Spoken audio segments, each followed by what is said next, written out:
Olá, meus amores, tudo bem com vocês? Espero que sim.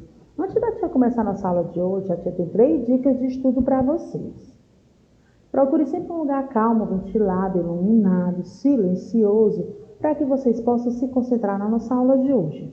Tenha sempre perto de vocês o material escolar e o material didático. O que é que quando a tia fala em material escolar, o que é que ela se refere? Lápis, borracha, caderno, apontador, todos os materiais que você vai utilizar na sua aula. E o didático é seu livro, seu caderno e a atividade de reforço, certo? Então, não esqueça de sempre estar com vocês o estojo contendo esses materiais e a mochilinha de vocês com todos os materiais didáticos, para que você não tenha que estar toda hora se levantando para pegar algo que você vai precisar. Então, sempre deixe bem pertinho de você. Nossa aula de hoje, vamos falar sobre revisões. Revisão é tudo aquilo que a gente já estudou, para que vocês possam relembrar, para que vocês possam refrescar a memória de vocês, de tudo aquilo que a gente já havia estudado. Nós já estudamos durante esse decorrer desses meses, primeira e segunda invasão francesa, o domínio espanhol, a invasão holandesa, a insurreição pernambucana, entradas, bandeiras e moções, as principais revoltas do período colonial, que nós trabalhamos a revolta de Bécquia e a Emboabas. O contexto histórico das invasões francesas. A descoberta territorial feita pelos portugueses e espanhóis no final do século XV e o início do século XVI e os lucros advindos na exploração colonial deixaram outras nações europeias interessadas nesse empreendimento. O que foi que ocorreu? Vocês lembram que a tia falou, já nas aulas passadas, sobre o Tratado de Tordesilhas, não lembra? Que foi um acordo entre Espanha e Portugal. Então, os outros países, eles queriam participar desse lucro. Eles queriam também ter entrado nesse acordo. Só que como eles não fizeram, então eles começaram a tramar e invadir o território brasileiro. Após o Tratado de Tordesilhas, que se dividiu a recém-descobertas terras entre espanhol e português, aumentou muito o descontentamento dos países que ficaram de fora, como Holanda, França e Inglaterra. Então, esses países que ficaram de fora, eles começaram a ficar tristes, descontentes. Por quê? Porque eles não estavam também participando do lucro. Porque antigamente o pau-brasil e a cana-de-açúcar, que era o período colonial, quando os portugueses começaram a montar colônias aqui, os portugueses e os espanhóis, os holandeses eles queriam também ter o direito de explorar e descobrir novas riquezas aqui. Como eles ficaram de fora do acordo, eles começaram, como a tia tinha falado, a tramar uma invasão. Eles faziam essas invasões por onde? Como o nosso território litorâneo ele é muito extenso, então eles começaram a invadir as terras brasileiras pelo território. Por quê? Porque a tropa portuguesa e espanhola ela não tinha o total controle de todo o território litorâneo. Esses países começaram então a investir em invasões de terras. Há pouco tempo descoberta, entre elas, as colônias portuguesas, principalmente o Nordeste, que era onde se concentrava mais a riqueza do país, onde tinha mais países que participavam desse Tratado de Tordesilhas. Embora tenha investido na colonização, principalmente através do estabelecimento de um sistema administrativo, o governo geral e da cultura da cana-de-açúcar. Portugal ele teve uma dificuldade em proteger o extenso litoral brasileiro.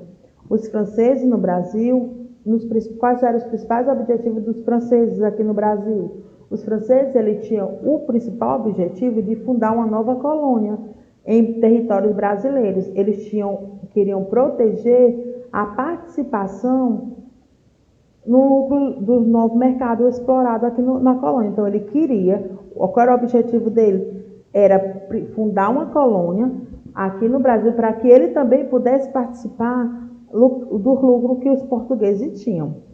Franceses protestantes queriam também fundar colônias para viver longe da perseguição religiosa que sofria pela França.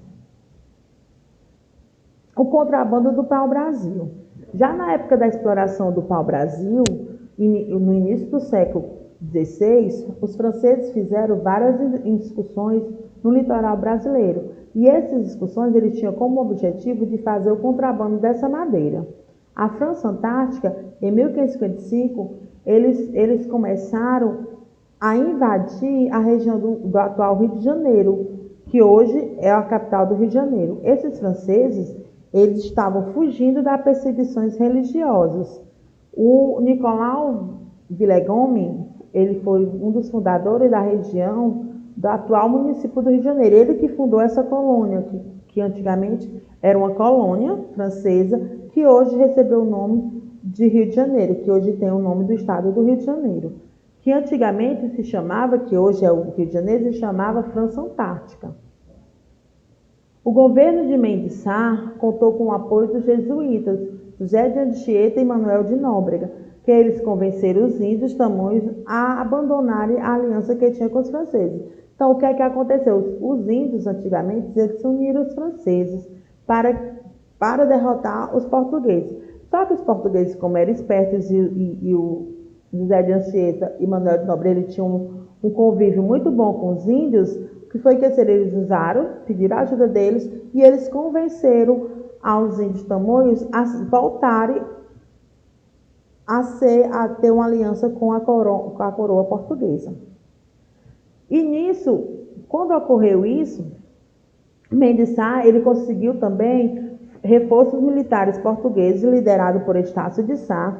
Dessa forma, os portugueses conseguiram expulsar os franceses da cidade do Rio de Janeiro. Então, o que foi que Mendes Sá fez? Ele pediu ajuda aos militares, a Estácio de Sá, que era seu irmão. Ele pediu para ele vir com umas tropas a fim de tentarem conseguir expulsar os franceses da terra deles.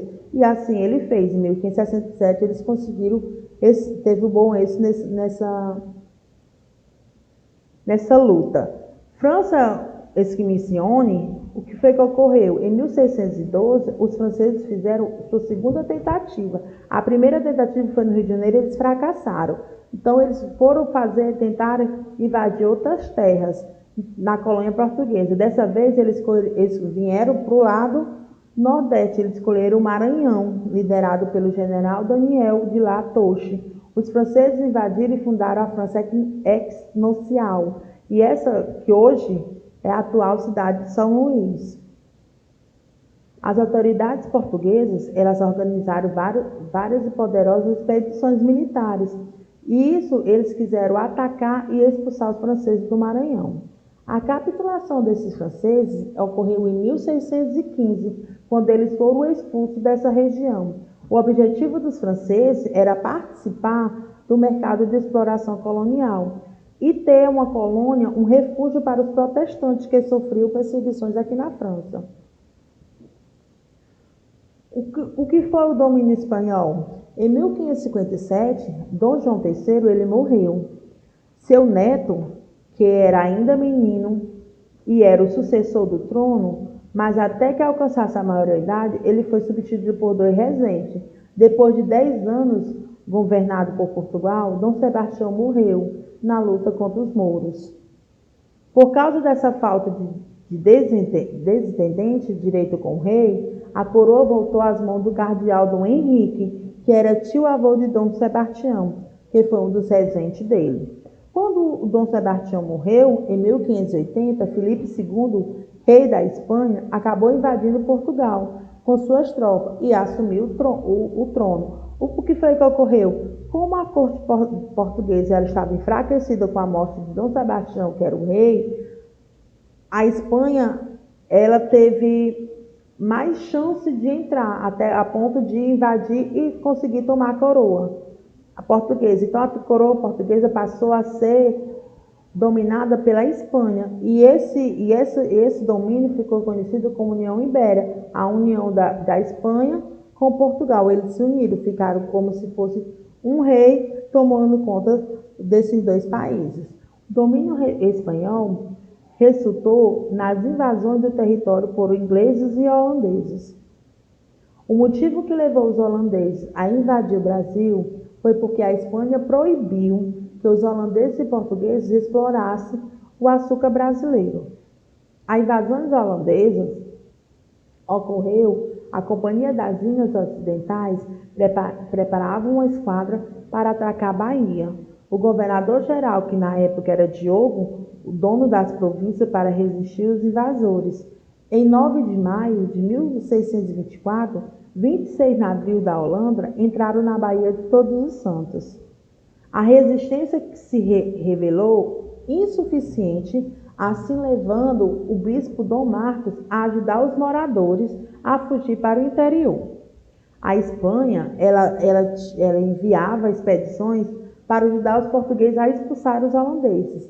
E dia 1º de maio de 1625, os holandeses desistiram e deixaram Salvador. De tanto a Espanha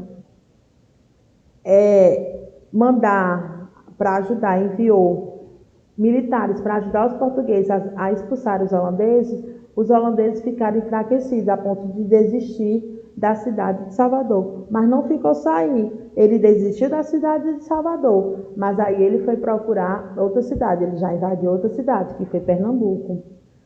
Entradas e bandeiras. O que são entradas? Eram expedições oficiais, só que essas expedições eram organizadas pelo governo. Quem comandava essas expedições era o governo. E eles saíam do litoral em direção ao interior do Brasil. As bandeiras já eram expedições organizadas e financiadas por particulares, principalmente paulistas. Essas expedições, as bandeiras, eram forasteiros. Partiu de São Paulo e São Vicente, principalmente com a região centro-oeste e o sul do Brasil.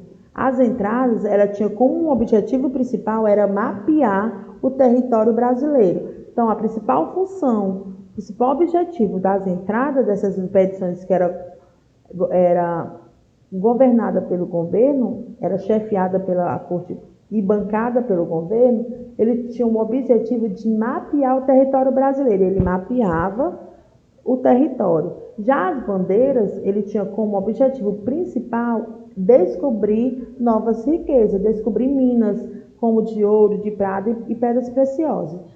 Vale vocês ressaltarem, destacarem e prestarem bastante atenção nos objetivos de cada um. Vocês lembram que o objetivo das entradas era eles só mapeavam, eles viam a quantidade de terra que tinha, território. Já os bandeiras, que eram os forasteiros, eles tinham o principal objetivo dele era procurar novas minas de ouro. Eles queriam procurar novas riquezas, eles não queriam ficar só com as riquezas e o lucro só da cana-de-açúcar e do pau-brasil. Eles queriam investir mais. Então, o objetivo dele era descobrir onde tinha minas. E aí foi que eles foram para Minas Gerais e conseguiram descobrir várias jacidas de minérios. As entradas também atuavam no combate aos grupos indígenas, que ofereciam as resistências aos colonizadores. Já as bandeiras, eles atacavam as missões jesuítas, porque eles capturando os índios que seriam comercializados como os escravos. Então, os bandeiras, a principal função deles atacavam os jesuítas, eles capturavam os índios, que esses índios que eles capturavam, eles iam comercializar como escravos. Já as entradas eram compostas por a maioria por soldados portugueses e brasileiros a serviço da província, sabendo que as bandeiras eram bancadas por pessoas particulares. Já as entradas eram bancadas pelo governo. Então, o governo mandava soldados portugueses a serviço do rei, das províncias. Já as bandeiras eram lideradas por paulistas, que são forasteiros, chamados de bandeirantes, e tinha em sua composição familiares, agregados, pobres, gamos e mamulengos. Como a tia falou, as entradas eram chefiadas por grandes chefes, por comerciantes. Já as bandeiras não, é por forasteiros e famílias, que queriam também, se tinham necessidade, de lutar contra a exploração feita pela coroa portuguesa. Os principais bandeiras da história do Brasil foi o bandeirante Bartolomeu Bueno da Silva, o bandeirante Domingos Jorge Velhos. Qual era o principal objetivo do Bartolomeu Bueno? Ele era descobrir a jacinta de ouro e pedras preciosas. Já a bandeira de Domingos Jorge Velho, ele tinha como objetivo de do sertanismo, de contrato. Ele contratava as pessoas para trabalhar. Já a Raposo de Tavares, o objetivo dele era a captura de indígenas. Ele capturava os índios para ser vendido como os escravos. Por fim, vale ressaltar que as expedições que seguiu pelas vias fluviais eram dominadas moções. Existiam as expedições terrestres, que eram as entradas às bandeiras. E também existiam as expedições moções, que as expedições era via fluvial, pelas águas, que levavam alimentos, armamentos para a colônia portuguesa, para as províncias. As principais revoltas do período colonial foi a revolta de Beckman, que foi uma rebelião contra o governo colonial devido à insatisfação dos colônios maranhenses. O que motivou essa revolta foi a atuação dos jesuítas impedindo a escravidão dos índios. O que foi que ocorreu? O que foi essa revolta do Beckman? Foi uma rebelião contra o governo colonial. O governo colonial, eles tinham uma companhia e eles escravizavam. E o que motivou isso a ele foi porque os jesuítas, eles impediu, e essa revolta de Beckman era chefiada por comerciantes, certo, gente? Era comerciantes, era dono dos comércios, eram os barões. Então, o que é que ocorria? Como os jesuítas, eles impediam que esses barões, eles comercializassem os índios, eles começaram a se revoltar, porque eles vendiam os índios, eles pegavam os índios, vendiam para outras províncias em troca de dinheiro. Eles faziam como se os índios fossem uma mercadoria. E o principal motivo dessa revolta era acabar com a Companhia do Comércio do Maranhão e expulsar os jesuítas. O que é que eles queriam? Os comerciantes, eles queriam expulsar os jesuítas daquela província para poder ele continuar fazendo esse comércio de escravização dos índios. Também tinha as guerras dos Emboabas, que foi uma guerra muito violenta, um conflito muito grande entre os paulistas e os Emboabas, que disputavam o ouro descoberto em Minas Gerais. Então, o que foi essa guerra do Emboabas? Foi uma disputa pelo ouro, pela nova riqueza que eles tinham descoberto. O principal motivo dessa guerra foi o desentendimento entre os mineradores, que era o dono das minas, e os forasteiros, que eram os paulistas, porque eles queriam guerrear, eles queriam lucro, eles queriam ouro para si, eles queriam ser o chefe daquela mina. Quem liderava os paulistas era Manuel Borda de Gatas, e os forasteiros foi o Manuel Nunes Viana. A Guerra do Emboabas, ela teve consequências, como todas as guerras, ela tem suas consequências e tem seus objetivos. A separação da Companhia do Rio de Janeiro, Minas Gerais e São Paulo. A principal consequência foi a separação dessas capitanias. Também teve São Paulo deixou de ser colônia e passou-se a se tornar uma cidade. A coroa portuguesa ela assumiu a exploração do ouro da região de Minas Gerais. Os bandeirantes paulistas derrotados se estabilizaram na região de Goiás e Mato Grosso do Sul, onde eles descobriram outras minas de ouro. Outra consequência foi a regulamentação e a distribuição de lavras, lotes para minerações. E outra consequência foi a instituição de cobrança do quinto de toda a extração do ouro. Então, todo o ouro que era encontrado, eles tinham que dar um imposto de um quinto daquilo que você encontrou para a coroa portuguesa. Querendo rever essa aula, essa revisão, é só ir lá no nosso site www.escolapequenospaços.com.br. Revejam quantas vezes vocês quiserem, anotem o que vocês considerarem importante, certo, gente? Estude para que vocês consigam obter bons resultados nas avaliações de vocês. Um beijo e até a próxima aula.